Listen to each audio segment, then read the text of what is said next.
I'm Aaron Sagers, and this is Talking Strange.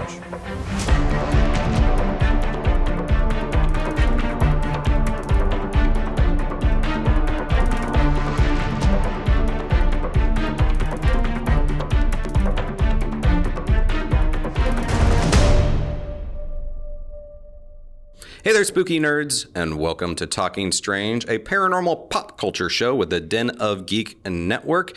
As always, I am your host, Aaron Sagers, author, journalist, researcher of weird things, and you can also catch me on 28 Days Haunted on Netflix and Paranormal Caught on Camera on Travel Channel and the Max streaming service. And today we are talking about one of my favorite shows of all time, the X-Files, and more specifically, the X-Files Fan Retrospective documentary.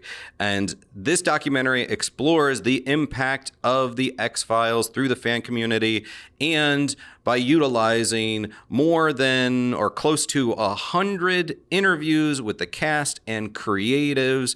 It is an extensive documentary that the work really began in 2018 and is ongoing. And today I have the filmmakers with me, and right to my left we have Lauren Kradiger. Hey. And right next to her is Carly Blake. Thank you guys for joining me today. Thanks for having us. Thank you. And I got it right. You did. Kradiger. Kradiger. Yes. Okay. Very good. It's like, even though you know the pronunciation of the name, when you start saying it in the moment, sometimes you're like, I'm going to get it wrong right now. But so you share a lot of inspiring stories from the creation of X-Files as well as from the fan perspective. But I really want to start by getting a sense of your own fandoms and the origin of your X-Files fandom. So what made you a fan? I've been a fan since I was 9 years old. I remember watching the pilot with my family when it aired. And it was just the first show that I really loved, the first show that I always wanted to be home on Friday night to watch at 9 p.m. And kind of the first show that wasn't animated, caught my interest, kind of started my interest in spooky things. And I just loved it. I loved the way it looked. I loved the characters. And I just kind of always watched it and moved to Sundays. Then I'd watch it on Sunday. And it was pre-internet, so kind of alone in my little X-Files bubble, unless my family watched it with me. It just was always just a really great show that I enjoyed watching growing up. Yeah, that is so true. Like the early days before we had the internet to connect with other fans out there. How about you, Carly? It was something I started, I was around 10. Lauren and I are 1 year apart.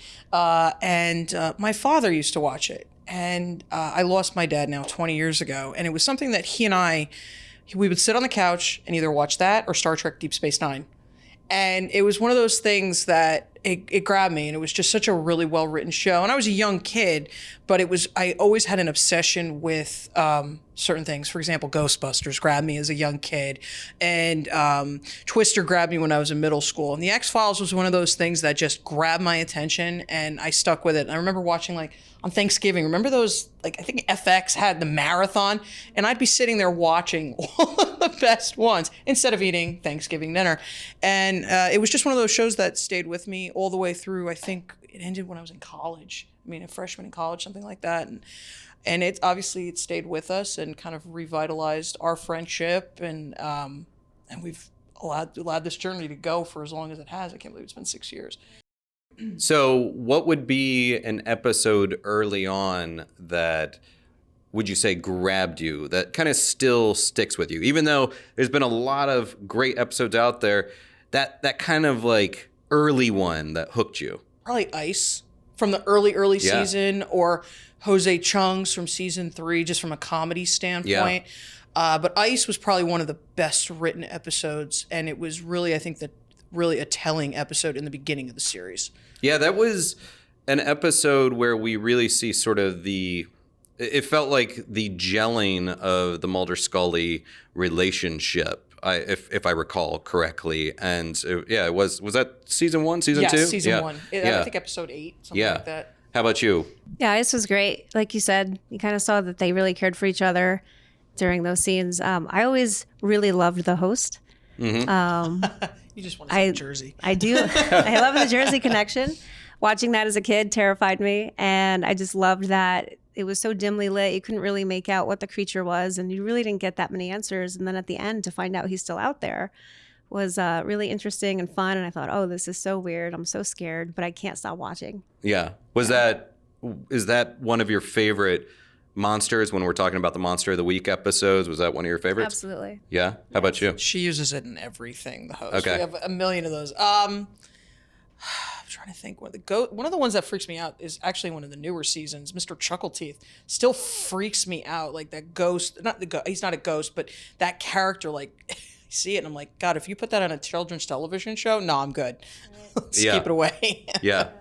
So what was the moment where, as fans, you started connecting with other fans? As you said, it was pre-internet when it first began, and then it crossed that threshold where we were in the internet land. What was that moment where you started finding other people like, oh, you're a weirdo like me?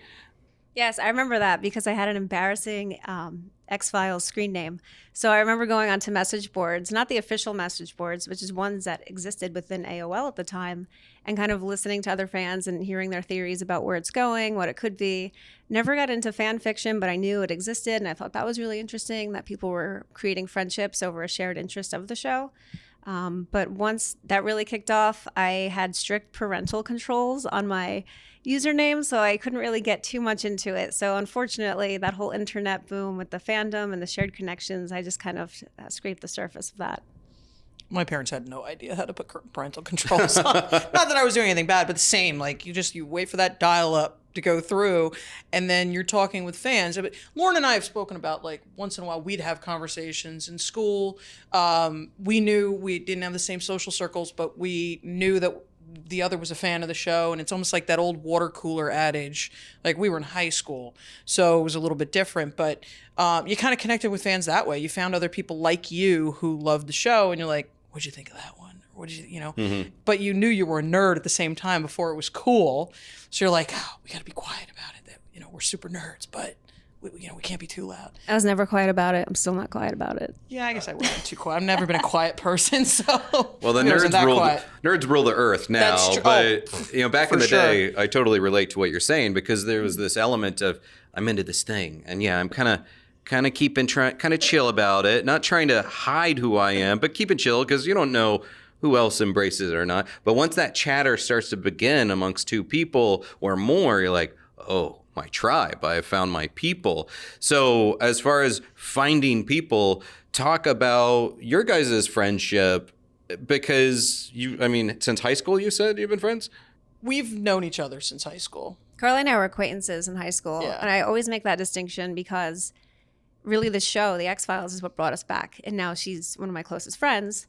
And it's really interesting. And that's why I always make that distinction, because we were not friends. We were acquaintances that we had a shared love of the program, the X-Files. And on Monday, I'd be like, hey, did you watch last night? She'd be like, yeah, it was awesome.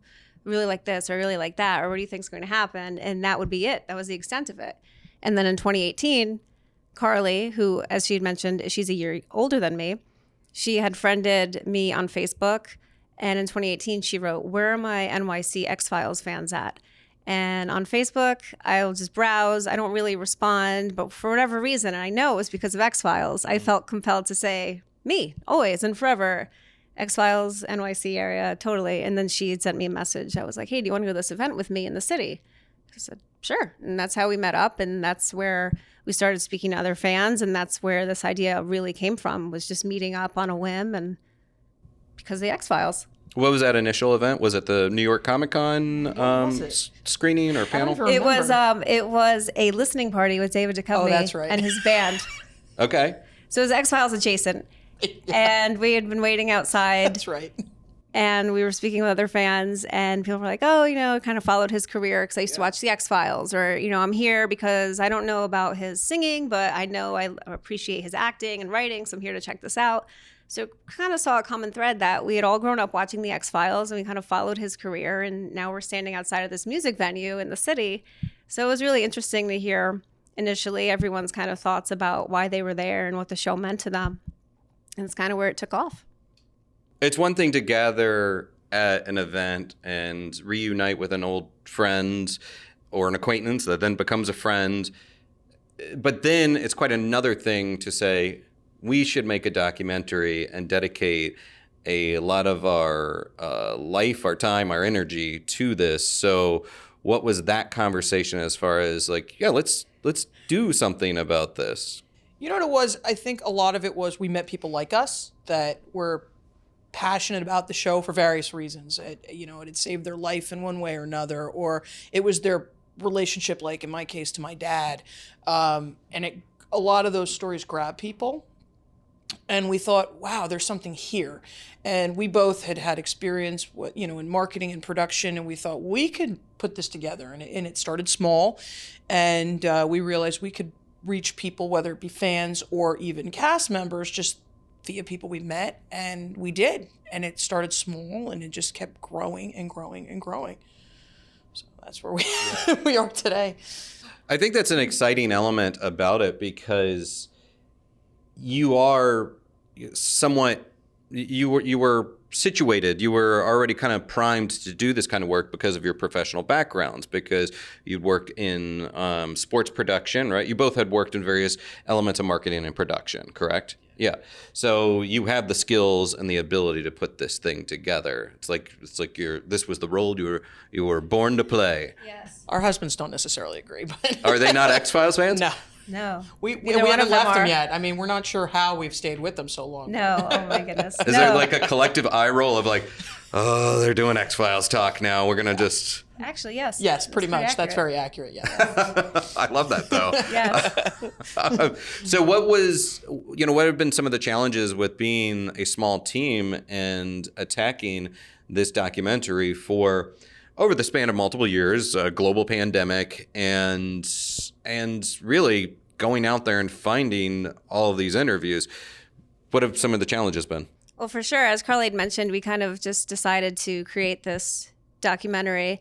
And what started off as a small undertaking with no guideline or no outline, no due date, we're just kind of like, let's make a love letter to the show. Let's talk to fans whose lives have been positively impacted by the X-Files one way or another, and let's hear what they have to say. And the Scully effect is so well known. We can certainly talk about that and find people who were positively impacted by that.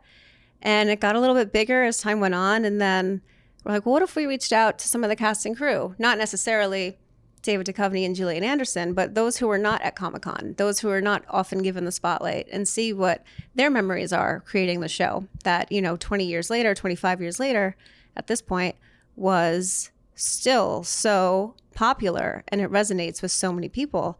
So we started reaching out to various co-stars and producers and writers, and we were getting a great response. And then the pandemic hit. So our very last interview before COVID was here in New York with Reese Darby, and it was great. And we brought all of our equipment and we set it up, and the lighting was perfect. And then when the world shut down, we had a choice to make. Do we keep going?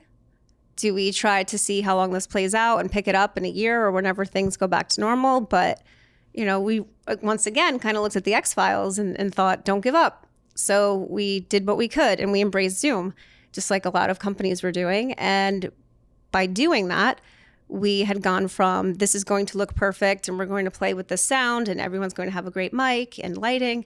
We were suddenly at the mercy of everyone's internet connection, microphone. They're sitting in their garage, they're chatting with us, their dogs are barking. So it became very different from what we had initially set out to do. But we rolled with it, and we were just so grateful to keep it going and share this content online with fellow fans who, we're all stuck at home. So, hey, we're interviewing this person. What do you think you would like to hear from them? And then, here's the rough cut. It's on our YouTube channel. Go check it out. And it just became bigger and bigger with each passing month. And this is in addition to our full-time jobs and our kids and our families. And of course, in the pandemic, we all had our challenges. I know I was homeschooling. It was just a lot. Mm-hmm. So to start Zooming with people that we, love and admire from a distance, from growing up with these people in our living rooms, it was really such a positive experience and kind of kept us going through some of the darker moments that the pandemic brought. But it was a blessing in disguise. For sure. We want to make sure we preface that. It was a blessing in disguise because I don't think we would have had the opportunity we didn't have a huge budget. So for us, we wouldn't have been able to fly to Vancouver or Detroit or Los Angeles. So these people were home and they wanted to talk. And everybody wanted to talk. So we had to trade the production value, like Lauren said. Like, I love video cameras and lighting and microphones and doing it the proper way like we did with Reese. But we had to trade that for, like you said, internet connection. Do you think then, that's a great point because people did want to talk. Do you think that when everybody's stuck at home, there was already sort of this reflection, self-reflection taking place in all of our lives? Do you think that that contributed to the substance of the interviews? Because people were thinking about my career, my life, what have I done? What does it matter? What's my legacy? Did that come out in the interviews? I think so. I think people were very personal and took a lot of time. People were not in a rush to talk to us, and they wanted to tell us their stories, and they wanted to tell us their experiences. And I can't tell you one person who wasn't proud of their work.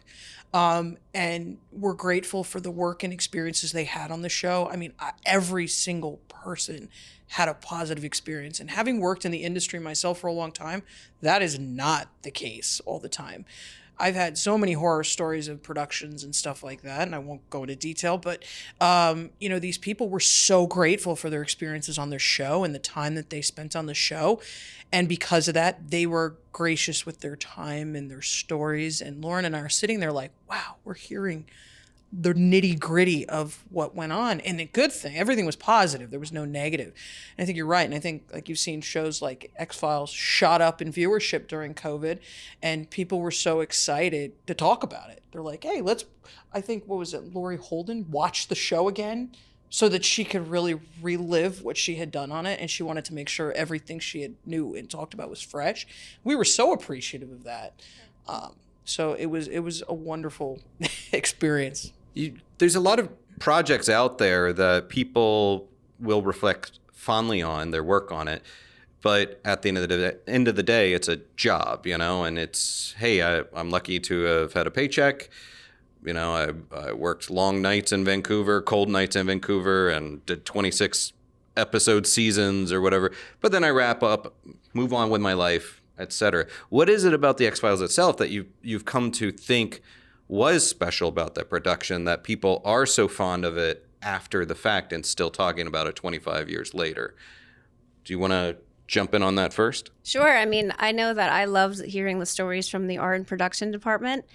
They'd go out scouting locations, and then they'd go get breakfast with Kim Manners, and they would just have all these notes and all these fun memories. And then they'd go back and they'd work very long days and very cold days, like you had mentioned, in Vancouver. And then they'd wake up and do it all over again the next day. And for sure, it's their job, but they just remember everything being so lovely. And from Chris Carter all the way down to the bottom, everyone was just excited to be there, giving their all, giving their best. And it's really nice as fans to hear that and to reflect with these folks 25, 30 years later.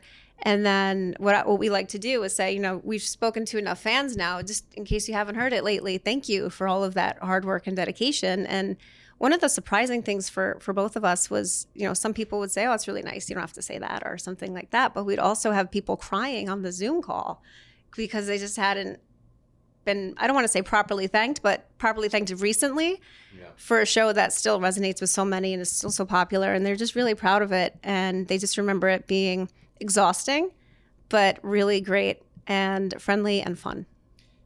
And it seems like Chris Carter, in a way, was still behaving somewhat as a leader of this crew as you were filming things. He was encouraging people to talk to you. Is that accurate? Yes. Yes.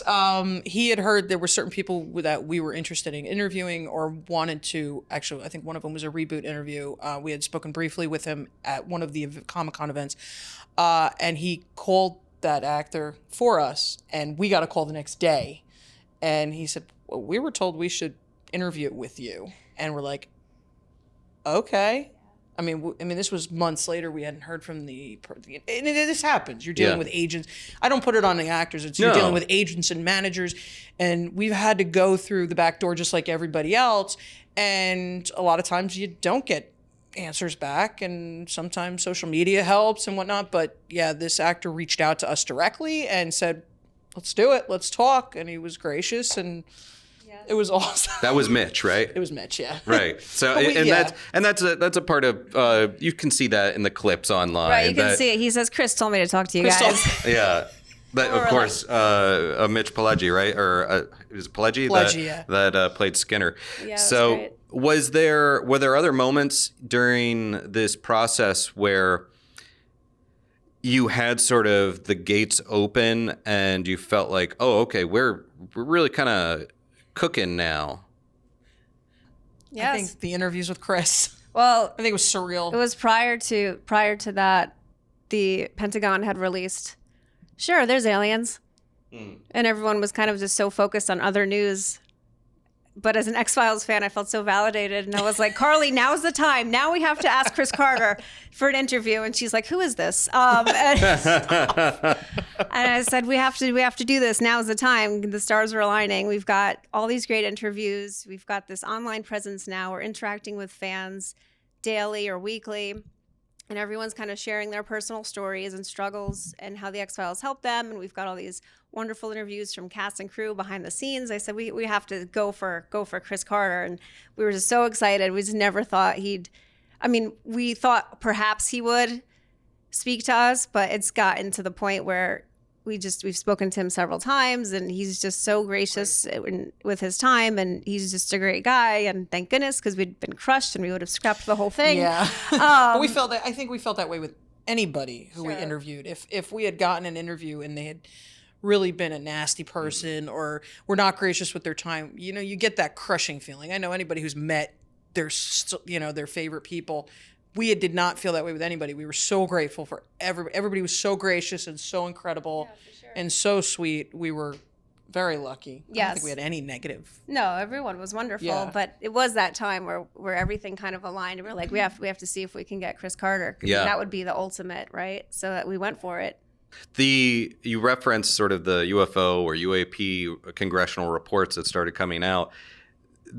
This sort of entered into the conversation with some of the cast, right? It somewhat became a thread with the interviews. Talk a little bit about that. I know I at least saw one thing where, someone's internet connection went out and it was somewhat suspicious. Yes, that happened 3 times that I can think of the top of my head. And like I said, we've done nearly 100 interviews, and they've all been really special and amazing. But when that information came out, we're like, well, why do you think the X-Files is still so relevant? And people were quick to say, well, look at the news. Yeah. A lot of things that were written are happening in real life. And, the government is saying, yes, there's these programs that exist, and everything that the X-Files had touched upon were kind of coming true, like week by week. It was really interesting.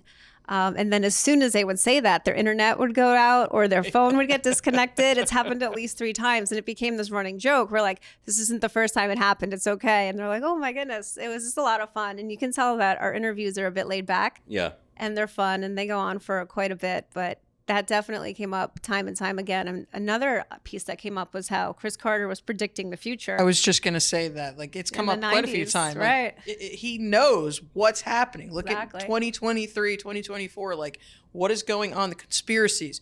Chris predicted all of it. Yeah. He's got some sort of weird talent. Or he's wearing a human suit. I don't know. It could be... Who knows? But I think it may be a nice alien if he is one. Oh, he's a wonderful alien. For sure. What were some tidbits from these interviews that, even as fans, like where you're kind of blown away or something is just so revealing about this show? Anything that really stuck with you? I think for me, it goes back to how wonderful everybody was. I know that sounds hokey and whatnot, but productions are long, stressful, exhausting events. I don't care if you work on the best show on television. You're tired at the end of the day. And everybody was just like we were talking about a minute ago. I think the passion came out from the top, from Chris, Kim Manners, Rob Bowman, these guys, Bob Goodwin. Like, their passion was brought all the way down to the bottom, to people who are PAs. I mean, we've become friends with people who worked on the show, and they're just saying, like, how amazing it was. You want to do your job. You want to go there and be passionate about your job. And how many people can say that? I mean, I've worked a million jobs, and I enjoy working for them, but the to be passionate about it, it's a very small percentage. And I think that's what grabbed me, is it was so cool to watch them light up about talking about it. Like, it made us feel like, and I don't know about, I don't want to speak for you, but we were welcomed into that community, and I felt like we were part of it, even though we weren't there. I felt like we were part of it, and the cast and crew kind of welcomed us in there. Was there any interview that you're professionals who've been working in entertainment and production for a long time, and you keep your cool, but still, when you go do that interview on the inside, that 9-10-year-old fan or whatever it is freaking out a little bit? Tell me about a moment where you kind of had to check it a little bit on the inside. Sure, I can speak to that. Well, I just want to say that every interview we do, Carly and I call each other immediately after and start screaming into the phone, because yes, we're professionals, but we also do not hide our enthusiasm for the show or the project. And we take our documentary very seriously, but we don't take ourselves very seriously. And anyone who's met us at events just kind of like, yeah, you're exactly what I kind of thought you'd be like. And I'm like, I'll take that as a compliment, but thank you. But it's just, we're very excited to be doing this. We're lifelong fans. Like I said, this kind of started off as a love letter to the show. So to hear these memories and kind of like be brought into that circle, and some people have like, oh, I've got the scrapbook, do you want to see it? And they'll put it up on Zoom and like show us, and it means a lot to us that we would be trusted with these stories, and to share that with the rest of the fandom, it means so much. But one of the moments that I will say really sticks out is after a few months of trying for Mr. David Duchovny to speak to him, I got to go downstairs and tell my husband, who was working in his office, I said, I need you to take the kids outside because David Duchovny's calling in just a few minutes. And he was just like, seriously? I was like, yes, please take the children outside so we can have this time and record it. So that was really thrilling for me, as just an X-Files fan and as a fangirl. Yeah. No apologies. I loved Fox Mulder. He's one of my favorite characters, and I followed David Duchovny's career just like I followed Gillian Anderson's career. And having to go down and say to my husband, like, please take the kids outside, Mr. Duchovny's calling, for our documentary, was a lot of fun. And I'm smiling right now thinking about it because it was just so exciting and fun and silly, honestly. And yeah. I appreciate that you were so polite to your husband. Yeah. Please take the kids outside, as opposed to get out. No, Duchovny is calling. No, it was great. How about yourself? Lauren's going to laugh at mine. I think we had an opportunity to do an event with Chris Carter in New York State. And we were outside with Chris, just Lauren and I. And I had the opportunity to tell Chris about what the show meant to me and about how the relationship with my dad and like how it's just something that grabs me. And I'm having this emotional moment. But what I don't realize is I'm trying to deflate a blow-up alien. And this thing was easily as tall as Lauren. Mm-hmm. And it was this big green alien that we were walking around taking pictures at. And I don't even realize I'm doing it because I kind of like zone out when I'm doing things. And I'm like having this conversation with Chris. But I'm literally doubled over with this green alien trying to get the air out of it because it wouldn't come out. So finally Lauren pulls the thing out of my arms and she's like, I'm going to take over this. So I can have the conversation with Lauren. It was just one of those things. I'm like, I'm talking to Chris with a giant, deflating a giant alien and having an emotional moment. Bear in mind, like I'm like ready to cry and I'm trying to get the air out of the alien, which Lauren hasn't let me forget. Yeah. Since that, of our friendship, actually. Oh yeah, for sure. But it was just one of those things, like having those conversations, like with David, Chris. Like these are now we talk to them like by their first names. It's just not Mr. Carter. It's Chris. We have conversations with Chris, and that's a weird transition for us that we've been able to create a relationship with these people that we have such respect for. Yeah. I actually love that. I think that's such a great part of fandom creating these stories that are reflecting on the things they love, because it's authenticity and that sincerity, and it's conveyed through the movie, through the content that we're creating. I think that that's actually really incredible. I mean, I would say for me, having interviewed like a Gillian Anderson or even Mitch Pileggi, like since I'm locked into that younger fandom mode with this show, sure, I've interviewed a lot of people, but when you're going up to talk to Gillian Anderson, she is an actor, a performer, but it's also like, holy crap, I'm going to talk to Scully, or Skinner's intimidating. I don't know, even though the reality of it, that true love of it influences what you do. And I think that that's really important. I think it's also really special about this film that you include not just interviews with everyone, every principal person connected to the show, the production, but the fans. And you mentioned the Scully effect. First off, define that for folks that may not know what it is, and share some of the really touching stories that you gathered through the course of this production. Absolutely. So the Scully effect, for those who might not know, is the study, because there is a direct correlation between young women who grew up watching the X-Files and then go on to pursue medical, FBI, scientific, law enforcement careers as a result of watching Dana Scully. And as we all know, at the time, there was not a lot of Dana Scully type of characters on television in the early 90s. And the Scully effect is well documented, and it always brings a smile to our face when we meet a woman who says, I didn't really have a lot growing up, or I come from a working class background. I certainly didn't know any scientists or medical doctors. And then I saw Dana Scully, and now I'm doing ABC. And it's just so wonderful to hear them tell us about a little bit about their life, but also how this fictional character really shaped the adult that they became. And for us, we are constantly hearing about positive stories, not just about Dana Scully, but, Agent Reyes, Annabeth Gish's character. It's just so inspiring to hear. And for us, some of the real life moments were, we've met a handful of scientists at events, and we've met a handful of women who are in law enforcement and doctors. And there's one fan that sticks out that shared her story with us for our documentary. She grew up in a very religious household. She wasn't expected to be more than mother, that was it. A mother, and there's nothing wrong with that, but she kind of always knew that she wanted more, and then she saw Dana Scully, and she just went for it. So it really changed the trajectory of her life. Yeah. And to have fellow fans, trust us with these stories, it just, honestly, it's very touching. Yeah. Yeah.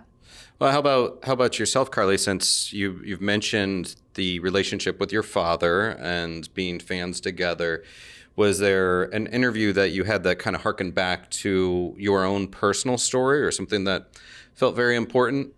Not an individual story. I think it was just everything put together. I mean, I think what we saw, and one thing my father always instilled in me was passion. And he was never one. I remember growing up, there was a friend of mine, and we're still very good friends, and her parents used to say, you're not going to school for production. It's a waste of a career. My parents said, you want to go for it, you pursue it, you work hard, and you can get it. And that was something that always stood out to me. And when we're doing these interviews, especially with the writers and producers, which were always the ones that fascinated me the most, it was about their passion for the projects, and their passion, even though 30 years have gone by, some of these directors and writers have gone on to do, like James Wong has done all the American Horror Stories. And you watch these creatives like, wow, you guys have done some crazy things, and you talk about their passion. And I think that's what resonated most with me. I'm not a non-camera person. I'm a behind-the-scenes person.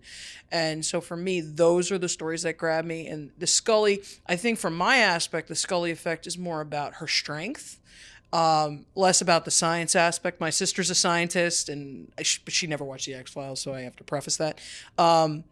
But the passion behind it is what grabbed me. Scully's passion. She was always a strong character, and I think that grabbed me. She was the believer. I'm sorry. So the passion? The passion. The passion? But that's... Shut up.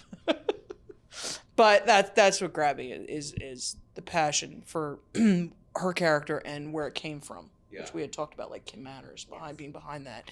Sure. And like Ann Simon, the scientist behind Scully, who we were lucky enough to interview as well. So that's my shtick. Are you officially done with the interviews, or have there been any proverbial white whales that you're pursuing that you would still like to get and, slot into the final documentary? I don't think we're ever done, per se. We thought we were done. We thought we were done about 4 or 5 years ago. But I would love to talk to Vince Gilligan. We're working on that through people on the show. He's one I would love to get, and I know he's a phenomenal writer and obviously very popular right now. I don't know, who else would you like to get? Honestly, I love the interviews. I don't want them to stop. We have a great time interviewing everyone. So what happens often is we'll have an interview and they'll say, you should reach out to this person, or a fellow fan will message us and say, who you should talk to? This person. I'll be like, okay, well, how would I get in touch with them? And then they'll be like, I don't know, but let me find out. So it's really become a collaborative online community where people are like, hey, have you thought about interviewing this person or this person? We're always down for it. We nearly 100 times we've done this, and we love it a little bit more each time. So, if you're watching and you worked on the X-Files, bring it on. Vince Gilligan, Bryan Cranston, give us a call. I know you're big fans of Den of Geek. Jack Black. Jack Black. Yeah, that was one we had a hard. Yeah. 100%. Yeah. We'd love to. Always a pleasure to share their very stories. Friendly. And what's curious is that the choice to really distribute the interviews as you go along across your social media, YouTube. I know you guys have been very active, very successful across social media, as opposed to waiting until you say, okay, we are done and now here's the final product. Discuss that a little bit, because some people would be very reluctant to show the goods before the final product. Well, with everything we do, there's no gatekeeping. There's no rudeness. We always invite collaboration. And as you know, before interviews, we'll say, what are your best questions for Brian Thompson? Or what do you want to know about Laurie Holden's character? And people will put it right there on socials, or they'll DM us if they don't feel comfortable. And we've always invited fellow fan participation. So for us, it just made sense to do the rough cuts. People were asking about it. People were like, oh, did my question get asked? And I said, well, there's no reason we can't share it. This is for the fans just like us. So to have that online and then they can watch it. And the really touching part is I handle all of our social media. So people will send us messages and say, I'm in the hospital right now. Oh, yeah. And I'm watching all these interviews and you wouldn't believe the smile on my face. And I was like, oh my gosh. So this is kind of like reinforces why we put so much content online. We're not trying to hide anything. It's always been a lot of fun. And the more people along for the ride, the better. So check out our interviews. If they make you smile, that's great. If not, please keep it to yourself.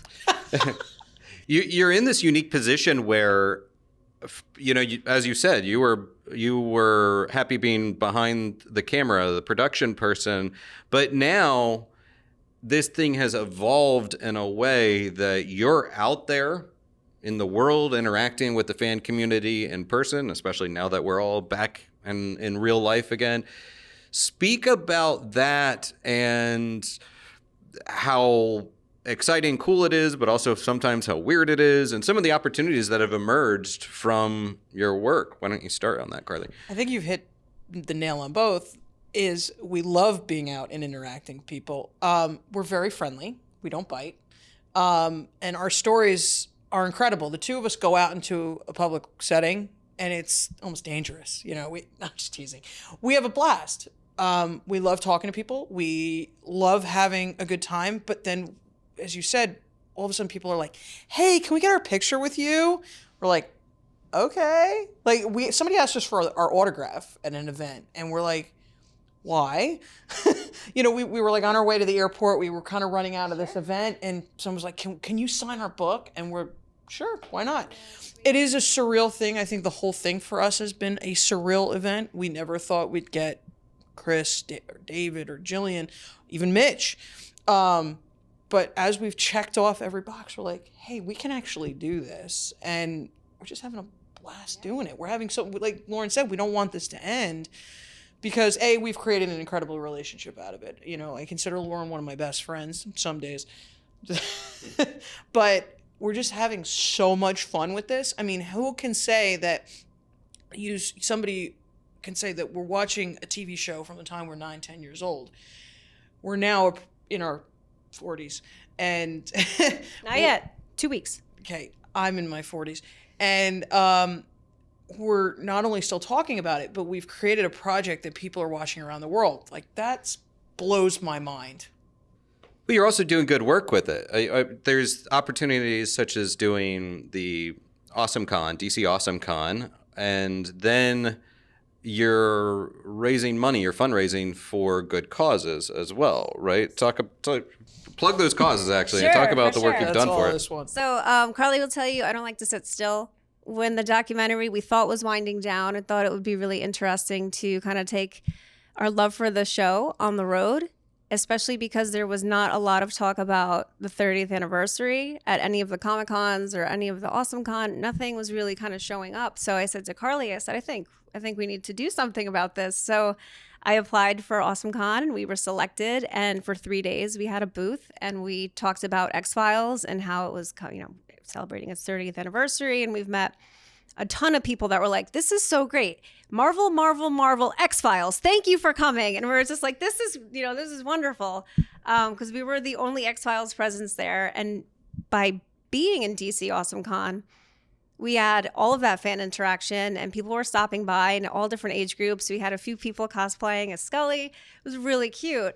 And it was just a lot of fun for us to talk about the project, talk about the show and the impact it's had not only on pop culture and television, but also with its fans collectively worldwide. It's very heartwarming and touching, and we love to talk about it. And then, at the same day, we're walking around DC with our inflatable aliens and our inflatable 90s phones, and everyone's, taking pictures. It's just joy. It's joyful for us to go out and meet other fans who are passionate and have this good time. And I want to say, like, our second or third event, I said to Carly, I said, we could probably benefit some kind of charity. Carly's very passionate about animals, but there is a domestic violence shelter in New Jersey that we contribute to. So we started collecting funds for domestic violence victims in our state just from X-Files events. And one of the people that we've stayed close to from the X-Files is Sheila Larkin, who plays Mama Scully. And she heard what we were doing. And for File Fest in Minneapolis, she had given us a stack of crew gifts to assist with our efforts, for our fundraising efforts. And we were able to then go back to New Jersey with over $1,200 and be just like, here's our latest donation to the domestic violence shelter. And it's just been a wonderful piece that we do now at every event. And we're proud to do it. And we're always shocked and amazed that when people come to our table or talk to us and they say, oh, what's this about? We say, oh, it's for a domestic violence shelter. And people will then share their own stories about assaults and things like that with us. And it's always very emotional and very touching. And we are happy and honored to hold that space for them. But it's just another piece that we would never have expected 6 years ago when we started this. But Lauren doesn't give herself enough credit. She's our marketing guru. She's the one who designs our bracelets that we have. She designs the stickers, these adorable creative stickers that we sell, that the money goes to the domestic violence shelter. All these things I could never create in a million years. I'm creative in editing, not what she's doing. And people love it. People eat it up. It's phenomenal. That's for a good cause, so we're proud to do it. Yeah. Well, as we wrap up, I have to ask some silly questions. There's been already some sprinkled through there. But first off, I mean, you knew what you were getting into when you were talking to me. I am a spooky nerd. I talk about spooky things, paranormal. X-Files definitely influenced me. So Just like us. So I want to hear, like, any spooky stories. Have you had any of your own weird experiences? Do you want to believe? Is the truth out there? Creatures in the woods, lights in the sky, things going bump in the night. Oh, you're already nodding. Yeah. I love this. Yeah. This is very exciting to me. Okay, lay it on me. Give me some spooky stuff. I'll give you an example. I've always loved spooky stuff. All right. We can go state by state and we can talk about every state's mascot, if you will, if you want to later. We can do that. I do. Yes. So I'll share this with you because it makes me sound a little crazy, but I'm fine with it. Well, let me preface also, like, considering me and my audience, nothing sounds crazy, okay? fair. I mean, only weird, but in a good way. Excellent. Fellow weirdos. Excellent. I will share Love this it. with you because I was so creeped out So I was over the summer. I was walking to my neighbor's house, and I kind of felt like I was being watched. And I look up and I see about 10 perfectly spaced lights in the sky rapidly approaching me. You never told me this. Completely silent. You never told me this. Well, I'm telling you now. Completely silent, and it's just coming towards me, and my heart starts racing, and I'm just like, I've been preparing my whole life for this. And I take my cell phone out and I'm just video, and then one of my neighbors from down the road starts screaming, and I'm like, look up, look up, look up. And he looks up and he starts swearing and screaming. He's like, I gotta go get my friends in the backyard. So he disappears. So I'm alone in the street with these lights rapidly approaching, and I'm calling my husband. I'm like, get out here quickly, get out here. And he comes out. He's like, what are you talking about? And it just goes. And I have it on video, and I'm showing all of my neighbors, and they're like, okay, how's your X-Files documentary going? And I'm like, no, you see this, right? Long story short, it was Starlink, but I didn't know that's what Starlink looked like. So it was just imagined. It was just a mixture of pure terror, but also like, I've been waiting for this. And I just kind of like took my phone out, and I was like, no one's going to believe me otherwise. Like, I was prepared. So, you know, all that is to say, if Mulder and Scully had cell phones back in the day, well, that's so much more would be caught. so many more cases would be closed.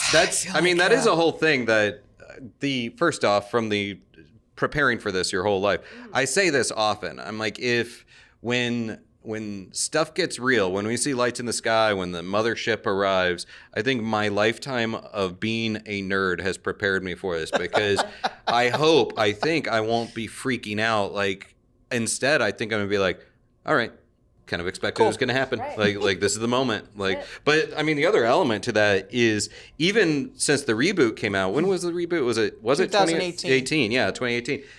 Even since then, the first one was 16. 16, yeah, and then came back for a couple more. I'm terrible with the dates, but even since then, we now are in an age of TikTok and even more media and social media saturation, that the stories would be different for Mulder and Scully. But okay, so Starlink. Any other ones that you think were truly the most recent? How much time do we have? Oh, so you got a lot. So no, I'm serious. Would you say that you have a lot of experiences with the strange and unusual? I mean, I have a few ghost stories, but I think it's because I grew up watching the X-Files that I'm just more attuned, and I'm looking for things like that.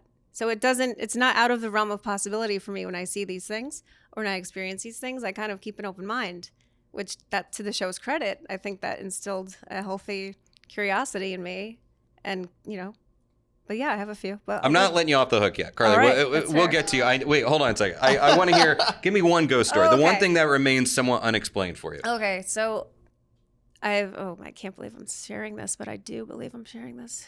It would be way easier for me to be like, no, I don't have any, but I will share this with you. I mean, again, the audience, okay? I know, 100%, and I'm one of you, so I get it. She hasn't shared these with me either, and we've known each other forever. So many car rides. I know. How have you not shared this stuff with me? You never asked. Whatever. So when my daughter was little, she had a bunny, a lovey, that she loved, and it was always with her. And I was fortunate enough to stay home with her for her first year and a half. So one day the bunny went missing. I'm texting my husband. I'm calling him at work. You know, where is this doll? I can't find it. She was being very fussy. You know, the little teeth were coming in, the whole thing. So I'm trying to find this doll. I cannot find it. I walk into her bedroom, and the doll is propped up on the doorknob of her bedroom door. I didn't do that. My daughter didn't do that. And also, to make matters even scarier, she's very fussy. She had stopped screaming for a few seconds, and I look over, and she's laughing up at the empty rocking chair.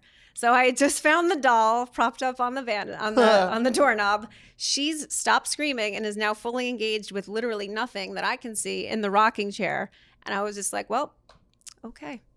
I mean, it's a good literal chill moment. Wow. That Yes. was good.